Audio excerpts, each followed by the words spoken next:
Well, welcome back, folks. Today we're going to mount the engine and the swing arm back in the frame of the Honda SL125. I'm going to start with the engine only because I think it's going to be a little easier to get the engine in first as I attempt to maneuver the frame around and get everything to fit. And then we'll come back and do the swing arm once the engine is secured. Now, mounting engines alone, particularly one like this 125, which is quite heavy actually, and it's top heavy, is awkward to handle. And since I do work alone the vast majority of the time, I have to think through a little bit my approach to this. And this is a little bit different than the Yamaha Wild one I did a number of months ago. I did show and record video of me mounting that engine. I'm not going to probably show all of this because in some respects this will be redundant, but I did want to talk about some of the fundamentals of how I prepare a frame. And I approach each installation differently depending on the frame configuration and the engine, how big it is, how heavy it is, awkwardness all comes into play. Now on larger engines like twin cylinder or above or large heavy engines, I often will turn the engine on its side, literally will turn it often on its right side, and lay the frame over the top of the engine from the top. I did that on my Kawasaki H2 750 when I restored that a number of years ago, and that's a very effective technique, especially if you've got a big heavy engine and you have help. It's very difficult to do that alone, but it does facilitate itself to being an easier installation than trying to lift a big heavy multi-cylinder engine up into a frame like this. I'm not going to use that approach on this bike. I'm going to take a more traditional approach, and that is I'm just going to move or mount the engine in from the side. Let's talk a little bit of how I prepared the frame. You'll notice here at the bottom, this is a pipe insulation foam that I just cut in half. I cut 2 lengths and then slit the back side, wrapped it around, and secured it with zip ties, as you can see here. And the reason I did that, primary reason, is this will act as the pad that I'm going to initially set the engine on, because there is a gap between the frame rail and the bottom of the engine. Oh, it looks, from the photos that I took initially of the breakdown, it looks probably a ½ inch or so, 13 millimeters, something like that, thereabouts. So my intention is to lift the engine up into this section here and just rest it right on these pads. And then I'm going to secure it with these 2 longer bolts that you see already set up right here into the mounting holes here, and then there's one, of course, down here. And that'll be my initial installation. That's actually the only 2 bolts that were used originally when I took the bike apart. These are the only bolts that were holding that engine in place. Get the engine in, resting here, tilt it up, get the bolts through in the back, and then I can go ahead and move to the front and mount the engine using the installation mounting plates that I have off to the side.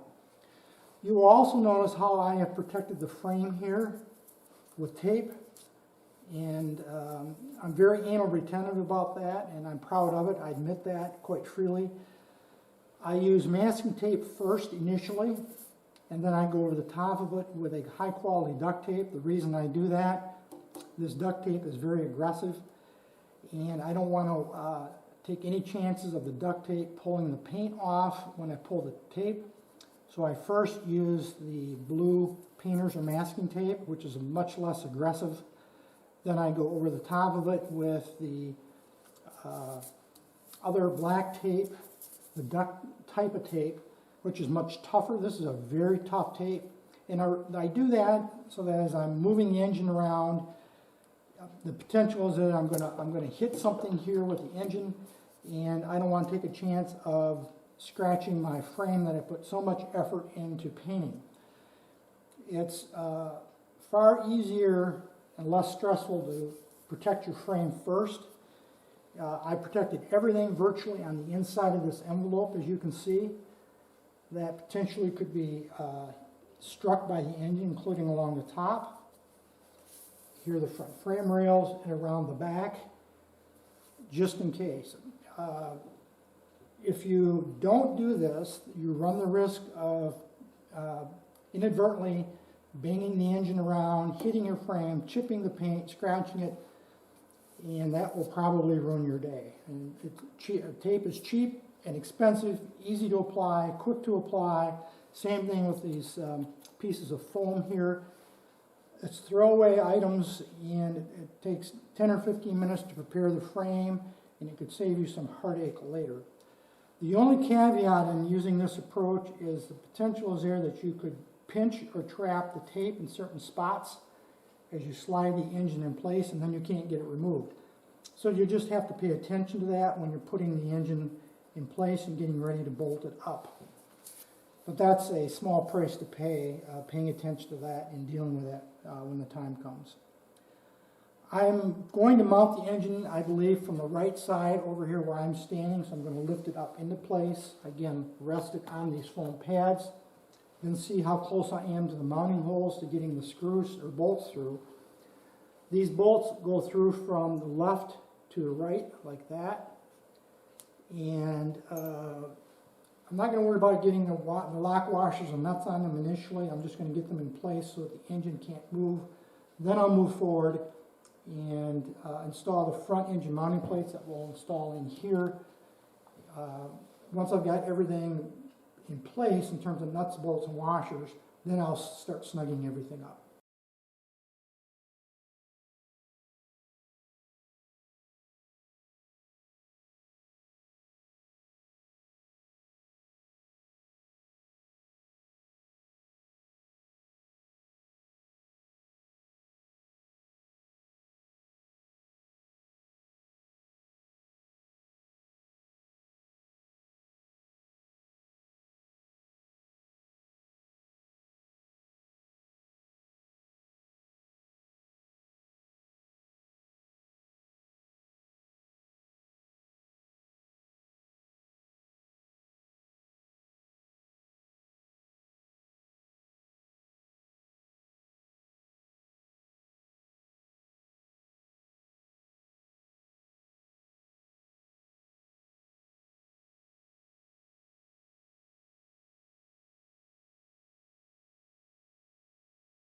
Well, as you can see, I've got the two rear mounting bolts in place.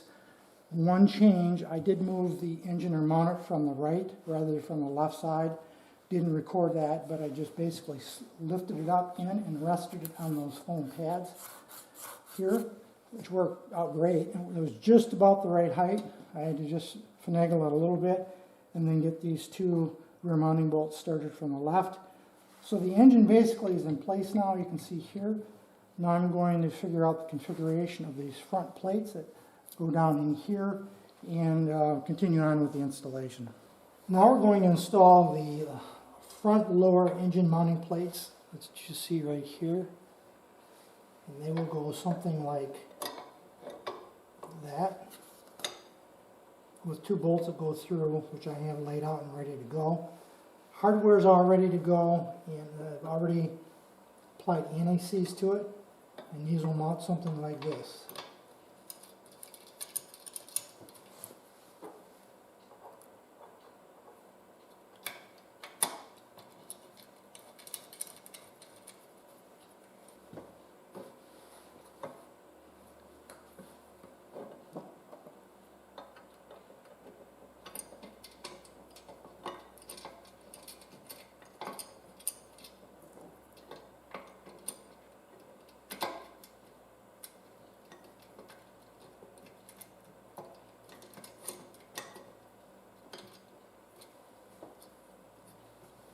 I'm not going to completely tighten these four bolts up right now.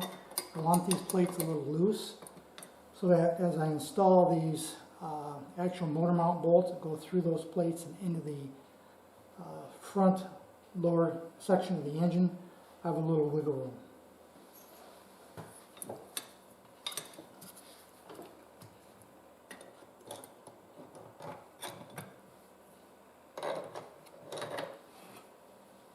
Of course, I'm going to apply a little anti-seize.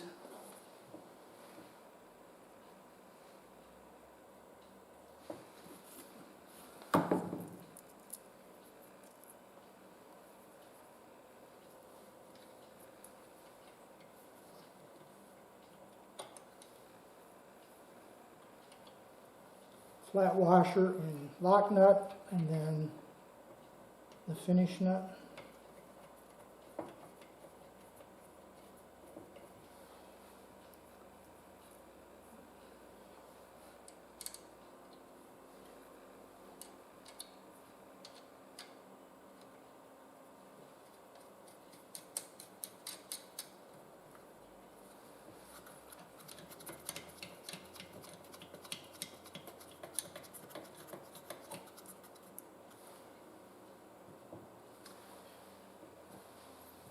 That's it for the lower mounts. Again, I'm going to leave those loose right now. Nothing's really tightened up. Now I'm going to move to the top mount on the engine. There are two top engine mount plates, as you see here. This triangular one right here in my right hand on your left fits on the right side of the engine, and it'll fit something like this. And then this plate in my left hand will fit on the left side of the frame, and this bend right here is to allow for mounting of the ignition coil. So we'll start with this plate first. These bolts, these top two bolts, go through from the right side, and then the plate, the opposite plate, simply fits over the other side of the bolts like that. And then there's nuts and washers that go on.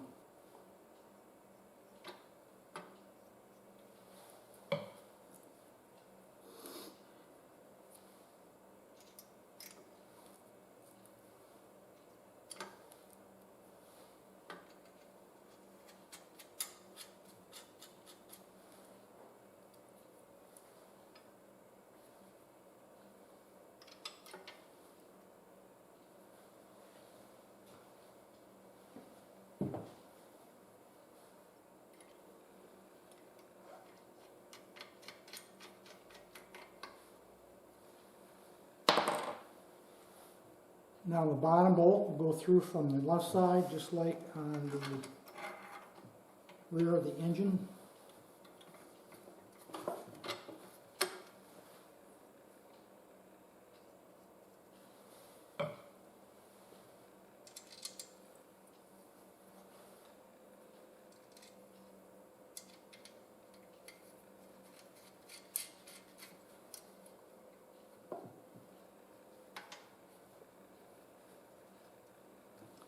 So now we got all the mounting plates, nuts, bolts, washers installed. Now what I'm going to do is go around and tighten everything. I'm going to start by tightening up the bolts that mount to the engine first. So that'd be here, here, and back here. I have to put these nuts and washers on back here yet. And just go around and now the motor's all settled in and tightened up. You'll notice, by the way, that I have removed all the tape and the foam pad at the bottom pads. Now we're going to mount the swing arm and rear shock absorbers, and here's the swing arm pivot or axle. This is going to be a very straightforward process, I think. I already have NACs on the threads here, on the top bolts there, and on the studs on the ends of the swing arm there and there. The only potential question is this pivot, this bushing right here rather. The parts diagram implies that that bushing goes on the left side. This goes in like this. But when I removed it from the bike, the pivot was on, or the bushing rather, was on the right, like that. And I think it makes the most sense to me that this bushing ends up on the right, so that's how I'm going to mount it. If I need to change it later, I can.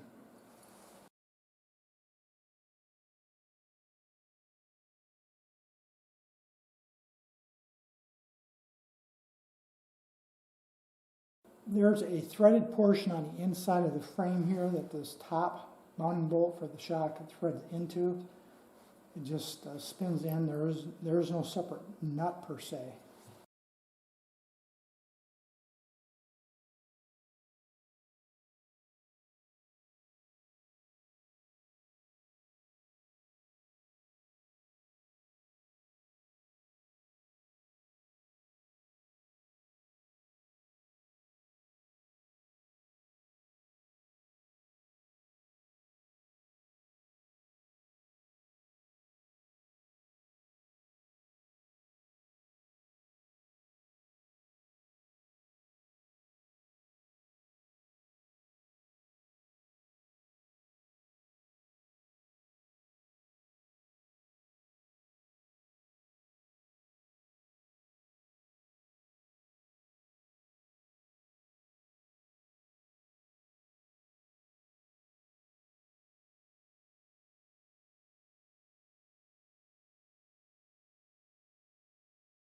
Well, I think we've accomplished our goal today. Engine's mounted, swing arms mounted, rear shocks are in place.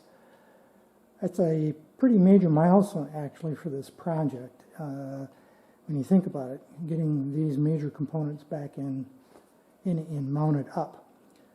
The next items that are going to be on the agenda, obviously, it will be the front forks and getting the wheels done. We'll be talking about both of those in more detail later. I am in the background working on preparing both of those assemblies, but those will be the next major items to go on the bike so we can get the old girl up on her feet and make it start looking like a motorcycle. That's going to be it for today's video, folks. Any issues, questions, thoughts, drop me a note. Otherwise, as usual, thanks for watching.